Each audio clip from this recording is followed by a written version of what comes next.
All right. Hello, hello, hello. Good evening if you're in the UK or Europe or wherever you're in the world. Good morning, good afternoon.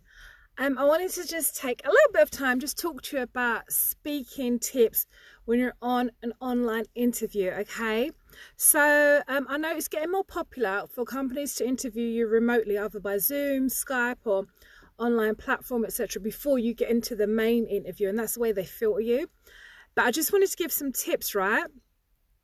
That you still got to take it as a professional interview. And I wanted to just kind of go through and say to you, I got 4 5 points.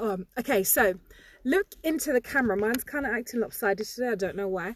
Look into the camera when you're talking, because I know it's easy to just look at yourself, but it can be a bit weird that you're not giving eye contact even though you're in an interview. So look into the camera. Don't be tempted to look at yourself.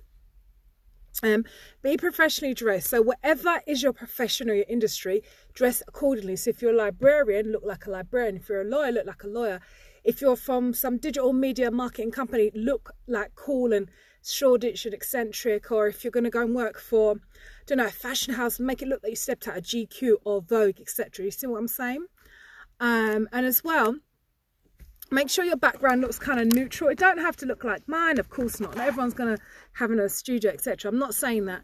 But make sure it looks clean and tidy. So have maybe a plant or a desk, etc. Do not be in your bed when you're doing your interview as well. It's too comfy. It's not a good look.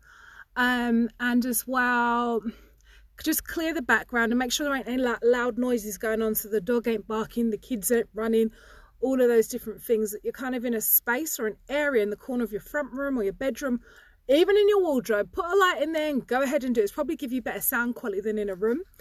Go in there and do that, and make sure you can reduce the noise as much as possible, because speaking online and stuff can really pick up a lot of background noises too. And I was saying, speak into the microphone. Obviously I've got this mic, but this is not what I'd use for a Skype or Zoom interview. If you've got your headset on, make sure the mouthpiece is right by your mouth so the interviewer can hear you. And let me just check my notes, make sure I've just hit every point there. I've said, yep, dress appropriately, make sure the background's neutral, it's not distracting. Put little cat Mitzi into another room. Look into the camera. And yeah, if they ask you to do a presentation, here we go. They ask you to do a presentation, sharing your screen in that, do it. But sometimes technology can fail you even in the middle of an important interview. So make sure you got a hard copy. So at least, like, okay, if the screen doesn't share or it kind of goes dodgy or whatever, you can also hold up a hard copy and say, right, this is the graph I'm showing you. These are the stats that I worked on. This is how great I am. You can also just wave it into the camera if the technology fails you. You see what I'm saying? So always be prepared for plan B and stuff, you know? And so don't be afraid to go old school, get a pen, point to something. Do you know what I'm saying? Yeah, definitely use technology as much as you can, but feel free to have your backup, like a piece of paper with all the stats or information, etc. And I say, just talk like you're talking to your friend in a coffee shop, or you're at dinner, so you don't feel kind of weird, like I'm just talking to this camera. And definitely practice beforehand, just talking into your phone, leaving video notes for your friends. Hopefully you don't get on their nerves.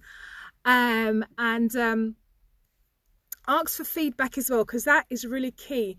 Even if you don't get the job, ask for the feedback, because that's going to help you get onto the next level. So how are you going to speak more effectively at the next interview or the next job that you go for? Do you see what I'm saying? If you need and want more tips, which I really want to help and serve you, I've got some more free tips in my new course that's out, and I'm going to put the link down below in the comments. You can grab yourself a copy of the new course that I've got. It's a free sample I want you to have. Try it, see if it's going to help you. Let me know what you thought of it, how you think I can improve, what other tips and ideas do you want. If you've got any questions, let me know. Message me on here. You can email me, I don't mind. So just let me know what you're working on, what interviews you're preparing for, because it's the end of the year, and I know some of you trying to hit January 2020 with a new job, new plan to move out of the job you're in or going to get a promotion, etc. These things take work. Do you know what I'm saying? So please do feel free, click the link, grab the free content. Let me know what you think, how it's helped you, because I want to hear some good news from you guys, that you've got this new job, you spoke about this, or you overcame that, etc. All right, so I hope this has helped you. Please feel free to message me if you've got any questions about how to speak more effectively. This month I'm kind of focused on interviews. I know a lot of people are trying to end the year and move into something new in January. All right, so have a great and amazing Thursday evening wherever you are in the world.